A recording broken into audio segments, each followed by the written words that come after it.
ETF index mutual funds నేర్చుకుని stock మార్కెట్లో రాణించాలనుకుంటున్నారా? వెంటనే ఈ నెంబర్కి కాల్ చేయండి. నమస్తే రమ్మగారు. నమస్తే జయ. ఏదైనా మంచి స్టోరీ చెప్పండి రమ్మగారు. ఇల్లరికన్ స్టోరీ చెప్తా. పూర్వం ఓ పట్టణానికి చుట్టుపక్కల పల్లెలు ఉండేవిగా. ఒక పల్లెటూరులో శివయ్య గారని ఒక ఆయన ఉండేవాడు. ఈ శివయ్య గారికి జయదేవుడు అని కొడుకున్నాడు. ఈ స్కూల్లో ప్రాథమిక పాఠశాలలు అవి ఉండేవి. అక్కడ చక్కగా చదువుకున్నాడు. అబ్బాయికి మంచి మార్కులు వచ్చినాయి. బాగా చదువుకుంటే పై చదువులకి పట్టణం పంపించాలనుకున్నారు. కానీ వాళ్ళ దగ్గర పెద్ద డబ్బు ఏమీ లేదు.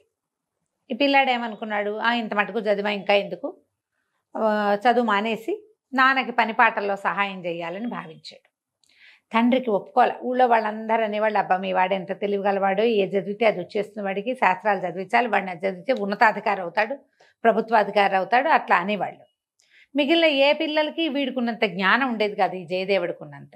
అయితే ఆయన ఏమన్నాడు, నాయన నువ్వు మట్టి పిసుకునే పని ఎందుకురా నీకు, నాకంటే చదువు రాలేదు, ఏదో అక్షరాలు వచ్చినాయి, చదువు ఇక్కడ ఉన్నా, నీకు బాగా గట్టిగా చదువు వచ్చే లక్షణం ఉంది, దాంట్లోనే నువ్వు ముందుకెళ్దు, కానీ వ్యవసాయానికి ఏముంది, రేపొద్దున ఉద్యోగ విరమణ అయ్యాక ఇక్కడికే రావచ్చు, మన ఊరికేను అని బాగా బతిమలాడాడు. బతిమలాడి ఏం చేశాడు, పొలం తాకట్టు పెట్టి పిల్లవాడిని పై చదువులకి పట్నం పంపారు. ఆ పట్టణంలో ఏదో పెద్ద కళాశాల లాంటిది ఉంది. అందులో ఇంచుమించుగా ప్రప్రథముడుగా నిలిచాడు ఈ అబ్బాయి, ఈ జయదేవుడు. కళాశాల టాపు ఏమంటారు, కాలేజ్ టాపర్గా ఉన్నాడు అనమాట. అయితే ఏ కళాశాలలో అయితే ఈ అబ్బాయి చదువుకోవటానికి వెళ్ళాడో దానికి ఈ మేనేజింగ్ ట్రస్టీలు, బోర్డులు, బోర్డంతమంది ఉంటారు కదా జనము. ఆ ఉన్న వాళ్ళల్లో ఒక ఆయన ధనరాజు గారని, ఆయన మంచి ధనవంతుడు. ఆయనకు ఒక్కటే ఒక కూతురు ఉంది. ఆ ఒక్క కూతురు. సరే, ఈయన ఏమనుకున్నాడు, ఈ కుర్రాడిని చూస్తే ఆయనకి నచ్చింది, పిల్లాడు బాగున్నాడు, మన అమ్మాయికి ఈడైన వాడు, మరి చదువు అయితే బ్రహ్మాండంగా వచ్చింది, వ్యాపారంలో పెడితే ఈ తెలివితేటలకు ఇంకా వ్యాపారం వృద్ధి చెందుతుంది, ఉద్యోగం అయితే వ్యాపారం అయినా చేయించుకోవచ్చు, ఈయనకి పెద్ద పెద్ద వ్యాపారాలు ఉన్నాయి.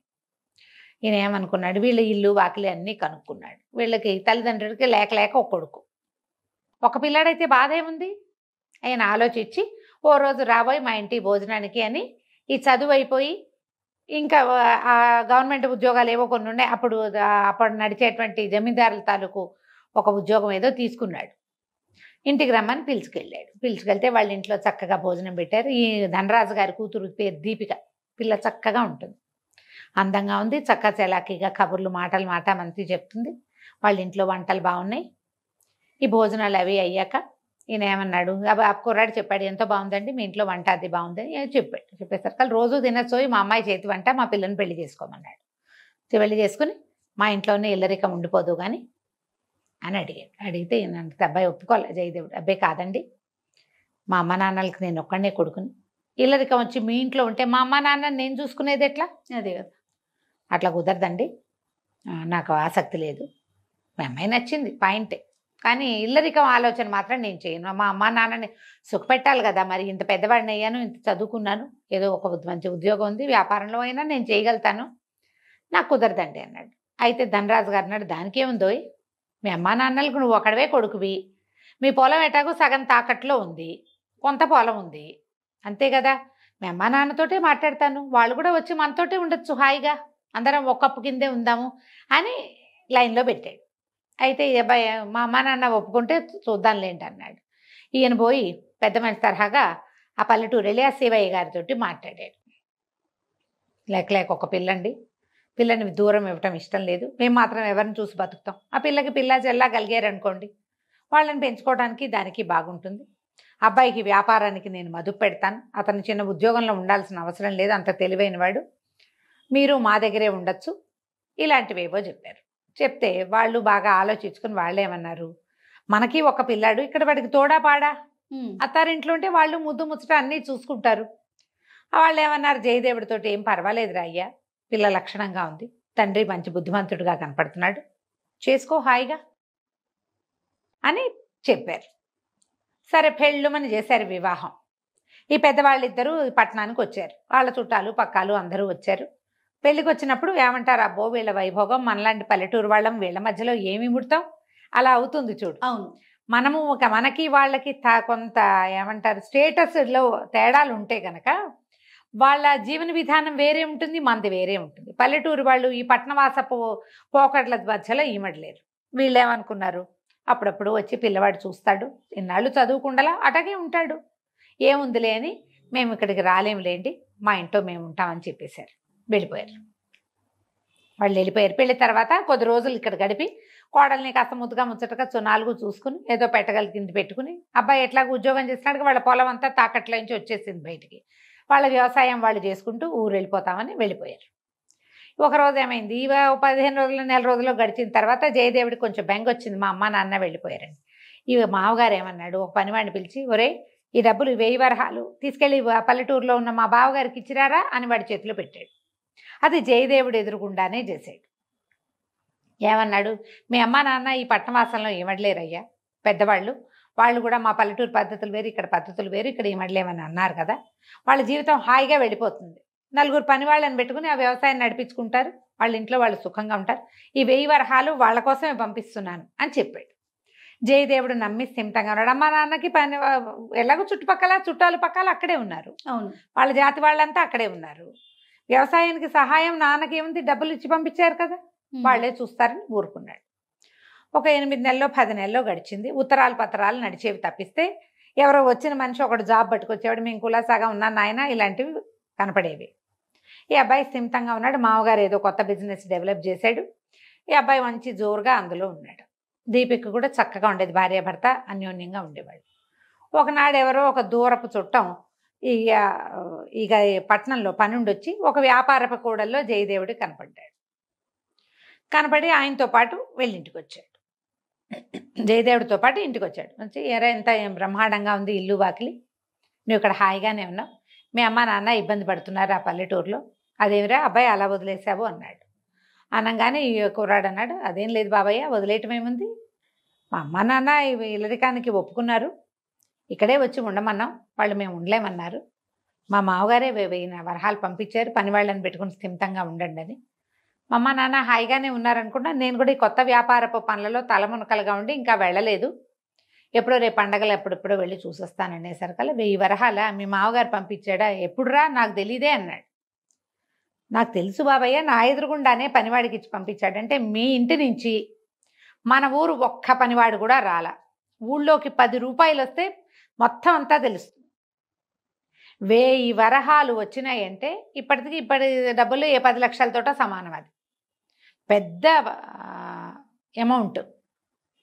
అంత పెద్ద మొత్తం మీ అమ్మా నాన్న దగ్గర చేరితే నాకు తెలియకుండా ఎట్లా ఉంటుంది, నేనేమో మా ఇల్లేమో పక్కనే కదా, అంతేగా, వాళ్ళు ఇదివరకటి పద్ధతిలోనే ఉన్నారు, వ్యవసాయం పని ఒంటి చేత్తో చేస్తున్నాడు మీ నాన్న. అండ్ ముఖ్యమైనది ఏంటంటే 4-5 ఏళ్ల నాటికి ఇప్పటికీ పెద్దవాడయ్యాడు అనేసరికి ఇతను ఆశ్చర్యపోయాడు. ఓహో సరే అనుకుని సరేలేండి అన్నాడు. ఆ వచ్చిన చుట్టం వెళ్ళిపోయాడు. ఆ చుట్టం వెళ్ళిన 5-6 రోజులకి దీపికకి ఏదో అనారోగ్యం మొదలైంది. కొద్దిగా జలుబు చేసింది, తర్వాత దగ్గు వచ్చింది, ఏమిటో మంచం మించి లేవలేకపోయేది. ఓ వైద్యుడిని పిలిచారు. వైద్యుడు వచ్చాడు, ఏదో మందు వేసాడు. మందుగానే ఉంది, పిల్లగానే ఉంది, మంచం మీద లేచేది కాదు, ఎప్పుడు చూసినా అంటూ ఉండేది. ఆ తండ్రి ఆ పిల్ల మూలుగు వినలేకపోయేవాడు. అయ్యో పిల్ల మూలుగుతోంది, ఏమిటో బాధపడుతోంది, దానికి ఊపిరాటల్లా, దానికి గాలి జాలటల్లా. 10 రోజులు తిరిగాడు వైద్యుడు. 11వ రోజున అన్నాడు, ఏమిటో ఈ పిల్ల ఇక్కడ రెక్కొంటలేదండి, ఏదైనా చక్కగా మంచి గాలి వచ్చే చోటకి పంపించండి, చెట్లు గిట్లు ఉండాలి, మన పట్టణం కదా, ఇక్కడ ఏమిటంటే కొంచెం కాలువలు అవి ఉంటాయి, ఇళ్ళు సమర్థంగా ఉంటాయి, దగ్గరగా ఉంటాయి, జనసమర్థం హెచ్చు. అట్లా కాకుండా ఇల్లు తెరిపిగా ఇళ్ళుండి, కాస్త జాగా ఉండి, 4 మొక్కలుండి, పక్షి కూతలు అవి వినపడుతూ ఉండి, అంటే ఆకాశం కనపడేలాగా ఉండి, అట్లా ఎక్కడికైనా మార్చండి అన్నాడు. మార్చండి అంటే ఈ జయదేవుడు అన్నాడు, ఎక్కడికో మార్చడం ఎందుకండి, మా ఊళ్ళో మా ఇల్లు ఇట్టగే ఉంటుంది, మాది విశాలమైన జాగా, మధ్యలో ఇల్లు, చుట్టూతా చెట్లు, తెల్లారితే పక్షులు కిలకిలారావాలతోటే లేస్తాం, కోడి కూతలు బాగా వినపడతాయి అన్నాడు. అనేసరికల్లా అయిపోయి దీపికంది అక్కడ తీసుకెళ్ళవా నన్ను అంది. ఈయన ఇంకేం కాదని లేకపోయాడు. పిల్లని అత్తారింటి పంపటం ఆయనకి ఇష్టం లేదు, అదేదో పిచ్చి పల్లెటూరు. కానీ ఇప్పుడు పిల్లకేమో జబ్బు చేసింది, వైద్యుడేమో అక్కడికి తీసుకెళ్ళండి అంటున్నాడు, ఎక్కడికో తీసుకెళ్ళమన్నాడు. ఇప్పుడు చల్లగా ఉండే చోటుకి తీసుకెళ్ళండి వేరే కథ చెప్పాడు అనుకో, ఆ కథకు అనుగుణంగా ఇక్కడ ఏం ఉండదు. కానీ ఈ జయదేవుడు ఊళ్ళో ఏమున్నాయో వైద్యుడు అవే చెప్తున్నాడు. ఇక ఆయన ఏం మాట్లాడలేకపోయాడు. బండి కట్టించి పిల్లని అల్లుండి పంపించారు. 10 రోజులైంది, 15 రోజులైంది, 20 రోజులైంది, నెల అయింది, దీపిక రాలా, జయదేవుడు రాలా వెనక్కి. తల్లి తండ్రి బెంగటిల్లిపోయారు పిల్ల కోసం. మరి ఆ పిల్లని ఎక్కడికి పంపకూడదు అనుకున్నారు. ఉత్తరాలు వస్తున్నాయి. ఒక ఉత్తరం ఎవడో మనిషి వచ్చాడు, ఆ బాగానే ఉంది, ఆరోగ్యం కొంచెం కోలుకుంది. ఎప్పుడు వస్తారు అని వీళ్ళు ఉత్తరం రాస్తే రావడం గురించి వాళ్ళ సమాధానం రాయటల్లా. 2 నెలలు గడిచిపోయినాయి. ఇక విసిగిపోయారు వీళ్ళు. ఆ పిల్లను లేకుండా ఉండలేకపోయారు అమ్మా నాన్న. ఓ బండి కట్టించుకుని వీళ్ళే ఆ పల్లెటూరికి పోయారు. పోయేసరికి ఈయన వెళ్ళేసరికి వాతావరణం ప్రశాంతంగా, పెద్ద విశాలమైన ఇల్లు, వాకిలి, వాకిట్లో ముగ్గులు, కోళ్ళు అవి తిరుగుతున్నాయి. ఓ పెంపుడు కుక్కుంది వాకిట్లో. బోలెడన్ని చెట్లు, వాటి నిండా పువ్వులు. ఎక్కడ అక్కడ ఇక్కడ ఓ దానిమ్మ చెట్టు, ఓ జామ చెట్టు, ఓ నేరేడు చెట్టు. వాటి మధ్యలో నుంచి కూతురు పరిగెడుతూ పువ్వులు కోస్తుంది కనపడింది ఆయనకి. పిల్ల చూస్తే ఆరోగ్యంగా నవనవలాడుతూ మన ఇంటి దగ్గర కంటే ఇక్కడే బాగుంది అనిపించేలాగా ఉంది. ఏమనాలో తెలియలే. వియ్యాల వారేమో రండి రండి అన్నారు. ఇంట్లో ఉన్నారు. పల్లెటూరు భోజనాలు ఏముంది, చక్కగా అప్పటికప్పుడు ఫ్రెష్గా కోసిన తోటకూర, అప్పుడే తెంపుకొచ్చిన వంకాయలతో కూరలు, భోజనాలు, పాలు, పళ్ళు, మజ్జిగ.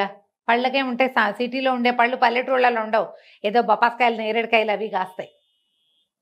ఇల్లు హాయిగా ప్రశాంతంగా ఉండటం, అత్తామామ ఈ పిల్లల్ని పరమ ముద్దుగా చూస్తున్నారు.